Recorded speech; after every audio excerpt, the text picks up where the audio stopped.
Hello viewers, welcome to చాలా works విఏజెస్. ఈరోజు మనం ఒక అద్భుతమైన స్నాక్ ఐటెం చూద్దాం హోలీ సందర్భంలో. అదేంటంటే వామాకు బజ్జీ. ఎలా చేయాలో చూద్దాం.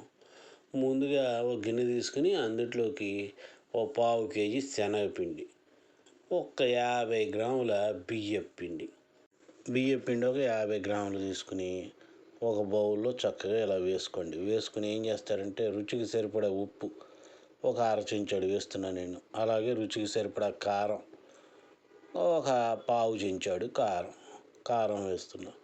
తర్వాత వాము పొడి ఒక 2 చెంచాల వాము పొడి అనమాట. వాము చక్కగా మిక్సీలో మెత్తగా పట్టుకుని వేసుకోండి. వేసుకుని ఒక పావు చెంచాడు సోడా ఉప్పు, బేకింగ్ సోడా అంటారు కదా, అది తినే సోడా వేసి బాగా కలపండి ముందు. తర్వాత నీళ్లు పోసుకోండి. నీళ్లు పోసుకుని మనం బజ్జీ పిండికి ఎలా కలుపుకుంటామో అలా కలుపుకోవాలి. బజ్జీ కన్సిస్టెన్సీ అనమాట. బజ్జీ వేస్తాను చూసారా, అలా జారుగా చక్కగా చూడండి, ఇలాగనమాట. ఇలాగ చక్కగా నీళ్లు పోసుకుని సరిపడా కలుపుకోండి.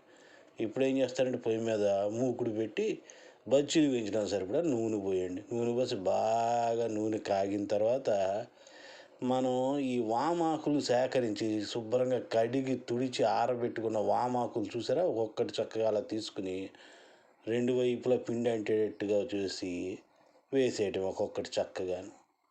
అంతే, చక్కగా ఒక్కొక్కటి ఓదానికి అంటుకోకుండా కొంచెం దూరంగా వేసారనుకోండి, ఫైనల్గా అవి అంటుకోవచ్చు. అప్పుడు ఈజీగా మనం వేరు చేయొచ్చు అనమాట. చూసారా, చక్కగా ఇలాగనమాట. చక్కగా చూడండి, అంతే.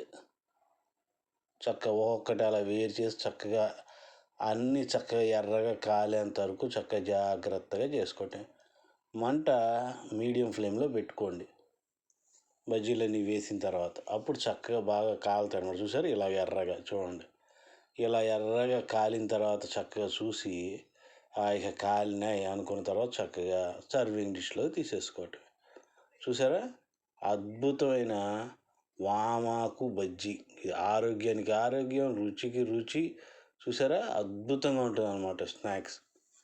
Please subscribe, share and like. Thank you.